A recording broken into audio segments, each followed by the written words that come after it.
திருச்செந்தூர் முருகன் கோயிலில் தமிழில் தான் நடத்தணும் நாங்கள் கோரிக்கை வச்சோம். நாம் தமிழர் சார்பாக ஆர்ப்பாட்டம் மாநாடு எல்லாமே நடத்தினோம். ஆனால் அங்கே வந்து பார்த்துக்கிட்டிங்கன்னா தமிழ் பிராமணருக்கோட வந்துட்டு கோயில் கருவறைக்குள்ளே போகலை. திருச்செந்தூர் முருகன் கோயிலுக்கு கேரள தந்திரிகள் தான் இப்போவும் கேரளா தேவசம் போர்டு சார்பாக அதன் கட்டுப்பாட்டில் தான் இருக்குது. கோயில் கருவறைக்குள்ளே வேறு யாரும் தமிழ்நாட்டு பிராமணர்கள் கூட உள்ள நுழைய முடியாது. கேரளா தேவசம் போர்டு கட்டுப்பாட்டில் இருக்கக்கூடியவங்க மட்டும்தான் திருச்செந்தூர் முருகன் கோயிலுக்கு கருவறைக்குள்ளே தற்போதும் பூசை பண்ணுறாங்க. கோயில் குடமுழுக்கு விழான்னு அவங்க தான் பூசை பண்ணாங்க. கேரளாவிலேருந்து அழைச்சிக்கிட்டு அந்த தந்திரியை வச்சு தான் குடமுழுக்கு அருள் நீர் ஊற்று விழா நடத்தினாங்க. அந்த காணொலியில் பாருங்கள், எந்த ஆதீனமும் அருள் நீர் ஊற்று விழா நடத்த முடியாது. எந்த இதே ராஜாப்பட்டர் பிச்சை குருக்கள் தமிழ் பார்ப்பனர்கள் தமிழ்நாட்டில் வாழ்ந்ததுனால சரிங்களா, அப்போ அவங்களும் அந்த பட்டர் வகைராக்களும் மேலே போய் நடத்த முடியாது. வேள்விச்சாலை தனியாக ஒதுக்கி அவங்க நடத்தினாங்க. யார்? ராஜாப்பட்டர் பிச்சை குருக்கள். அவங்களும் உள்ளே போக முடியாது. அவங்க வந்து திருச்செந்தூரில் முழுக்க கேரளா தந்திரியை வச்சு தான் நடத்தினாங்க. அப்போ யார் மண்ணில் யார் ஆளுமை இருக்குது? இது எல்லாமே நம்ம வந்து நம்மளுடைய உரிமையை விட்டுட்டு தானே இருக்கிறோம். கேரளாவில் இருக்கிற கோயில்களுமே தமிழின கரூரர்கள் காலத்தில், மன்னர்கள் காலத்தில், சேர சோழ பாண்டியர்கள் காலத்தில் கட்டப்பட்ட கோயில் தான். அங்கே போய் நம்ம இன்னைக்கு நம்ம உரிமையை நிலைநாட்ட முடியுமா? தமிழை நடத்துங்கன்னு கேட்க முடியுமா? நம்ம தமிழர்கள் கோயில் கல்வெட்டு இருக்குது. கர்நாடகாவில் இருக்கிற கோயிலும் தஞ்சை பெரிய கோயில் கட்டின 1000 ஆண்டுகளுக்கு முன்ன கட்டின காலத்தில் நிறைய கோயில்கள் கட்டியிருக்கிறாங்க. மொழிவழி மாநிலமாக பிரிந்த பிறகு அங்கே நம்ம உரிமையை செயல்படுத்த முடியல. அவங்கவுங்க மொழிவழி மாநிலத்தவர்கள் கோயிலையும் ஆளுகின்றார்கள் அவரவர் மொழியில். ஆனால் தமிழ்நாட்டு கோயில் கருவறைய திருச்செந்தூர் முருகன் கோயில் தமிழ் கடவுள் கோயிலை கூட தமிழர்கள் அங்கே ஆள முடியல. கேரள தந்திரி அவங்க தான் ஆண்டுகிட்டு இருக்காங்க.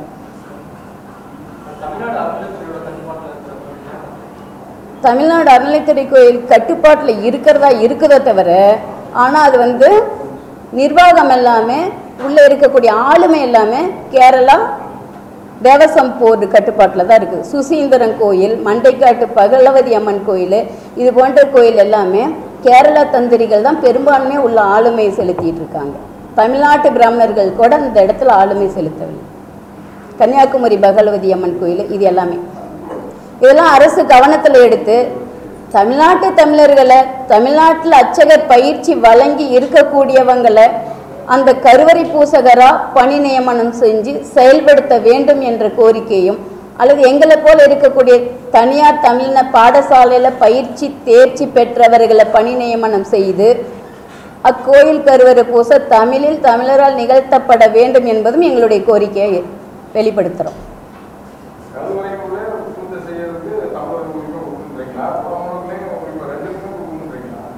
ரெண்டுக்குமே உரிமை கொடுக்கணும். தற்போது இந்த குடமுழுக்கு பெருவிழா தமிழ்நாடு முழுவதும் நிகழ்த்துவது ராஜாப்பட்டர் பிச்சை குருக்கள் என்கின்ற சமஸ்கிருத பாடசாலை மாணவர்களும் சமஸ்கிருத பாடசாலை சார்ந்தவர்களும் மட்டுமே தான் குடமுழுக்கு பெருவிழா தமிழ்நாடு முழுவதும் இந்து சமய அறநிலைத்துறை கட்டுப்பாட்டில் முதன்மை கோயில்களை நடத்திட்டு இருக்கிறாங்க.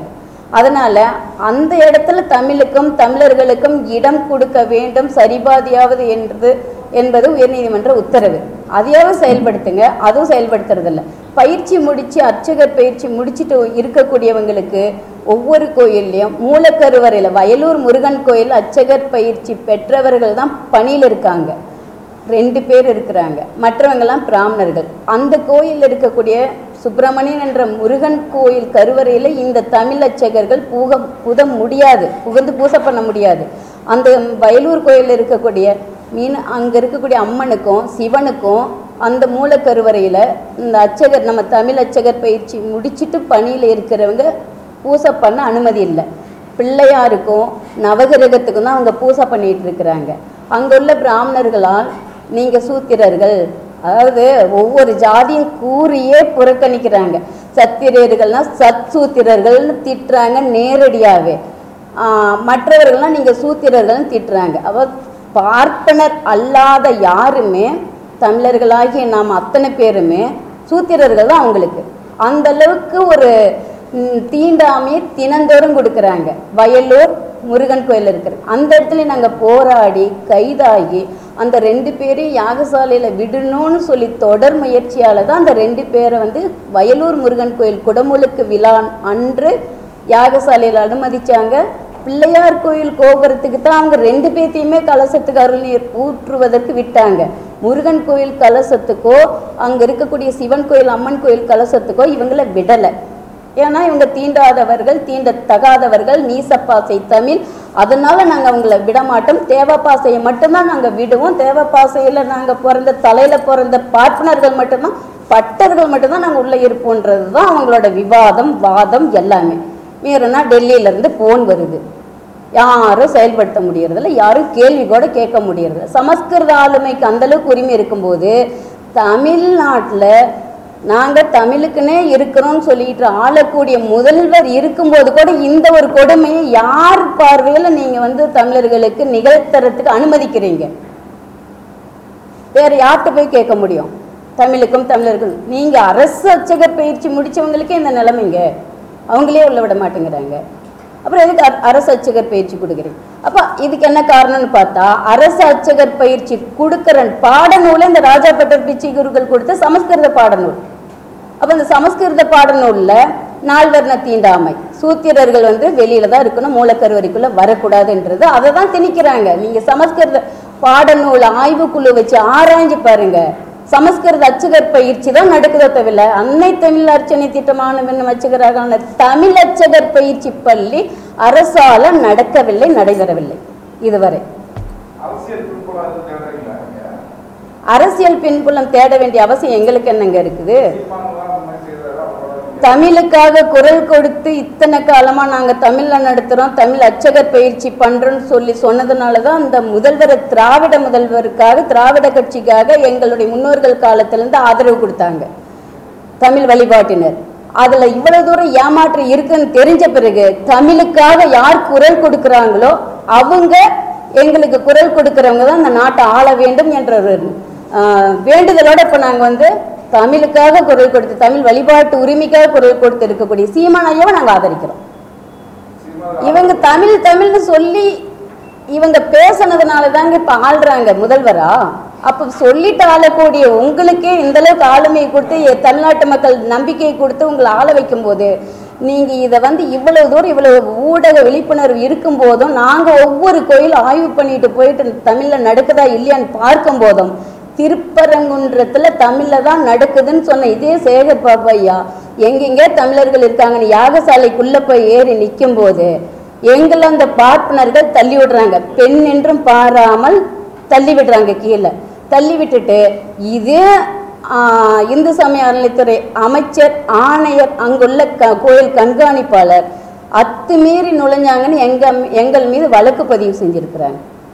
தமிழ்ல நடத்துறோங்கிறீங்க, வேள்வி சாலையில் எங்க தமிழர்கள் கேட்க போனவங்க மேல வழக்கு பதிவு பண்றீங்க. இதுவே நாம் தமிழர் ஆட்சியில இருந்து அந்த வழக்கை பதிவு பண்ணுவாங்களா? எங்க மேல பண்ண மாட்டாங்களா? அப்ப எங்களுக்கு தேவை நாம் தமிழர் ஆட்சி.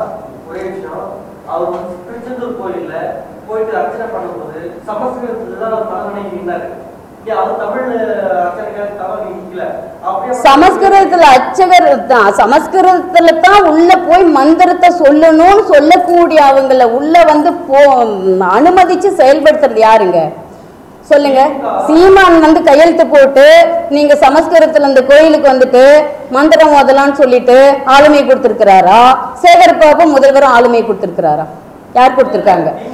நான் கேட்கிறேன். அதே திருச்செந்தூர் கோயில்ல அன்னை தமிழ் அர்ச்சனை திட்டம் ஆணு பெண்ணும் அர்ச்சகர் ஆகலாம். அப்ப எங்க போனாங்க? தமிழ்ல அர்ச்சனை பண்றவங்க எங்க போனாங்க? யாரோட ஆட்சி இப்ப இருக்கு? யார் போனாலும், நீங்க போனாலும் அங்க என்னத்துல பண்றாங்க? சமஸ்கிருதத்துல. நான் போனாலும் சமஸ்கிருதத்துல. அப்ப அன்னை தமிழ் அர்ச்சனை திட்டம் போர்ல மட்டும்தான் இருக்குமா? அப்ப யாரோட ஆட்சி இப்ப நடக்குது? யார் அதை கவனிக்கணும்?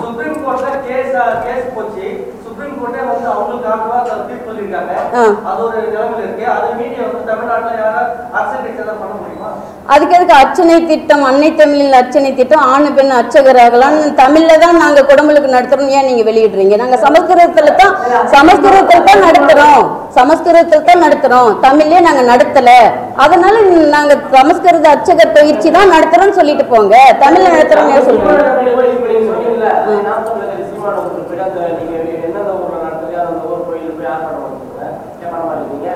நீங்க இத்தனை காலம் ஆர்ப்பாட்டம் பண்ணி ஆளுமையில உட்காந்துட்டு இருக்கிறவங்க நீங்க ஏன் செயல்படுத்தல? உயர் நீதிமன்ற உத்தரவையே ஏங்க நீங்க மீறீங்க?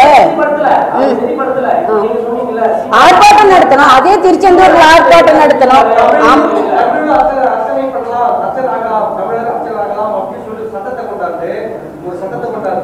ஒரு பயிற்சி முகாம் ஏற்படுத்தி ஒரு இவ்வளவு கூட்டு கொண்டாந்து வச்சு பண்ணும்போது இவ்வளவு பண்ணி கோயிலுக்குள்ள போகும்போது பார்ப்பனர்கள் வந்து அந்த பார்ப்பனர்களை வந்துட்டு ஆளும் அரசு அந்த பார்ப்பனர்கள் ஏங்க கேச போட்டாங்க. அந்த தடையாடி வாங்கினாங்க. இப்போ அந்த மாதிரி யாரும் பண்ணக்கூடாது அப்படின்னு தடையை வாங்கினாங்க. அதுக்கு தமிழக அரசு என்ன பண்ண முடியும்? தடையானை வாங்கிட்டாங்க அப்படின்னா இப்ப உயர் நீதிமன்றம் தான் கொடுத்திருக்கிறாங்க. இப்ப நாங்க போட்ட வழக்க பேசுவோம். அது அவங்க தடையானை வாங்கின வழக்க விட்டுருங்க. நாங்க போட்ட வழக்கின்படி தமிழில் தமிழரால் முதன்மை பெற்று 50 விழுக்காடு நடத்தலான்னு உயர் நீதிமன்றம் உத்தரவு கொடுத்திருக்குது. அந்த உத்தரவை செயல்படுத்துறது தமிழக அரசு சட்டசபையில நிறைவேற்றலாம், செயல்படுத்தலாம். பண்ண முடியல.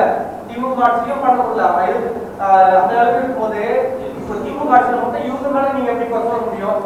ஏங்க இப்ப இவங்க தாங்க இங்க சேகர் பாபையாவோ ஆணையரோ நாங்க வந்து இவ்வளவு தூரம் கொடுக்கும்போது நாங்க தமிழ்ல செய்யறோமான்னு சொல்றீங்க.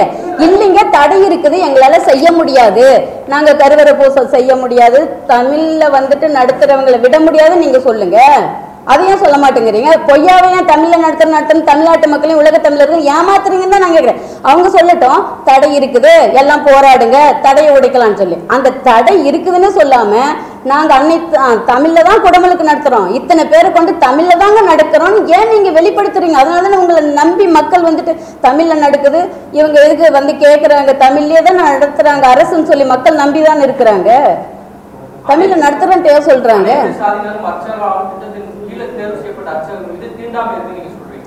தீண்டாமை இருக்குது. தீண்டாமை இல்லாம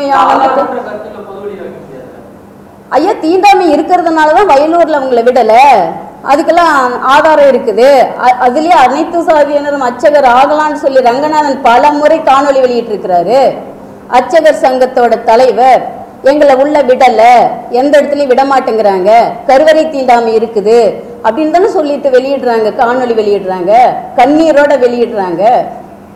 அப்ப தமிழ் வழிபாட்டு உரிமை நமக்கு இருக்கா இல்லையா நாங்க கேட்கிறோம்.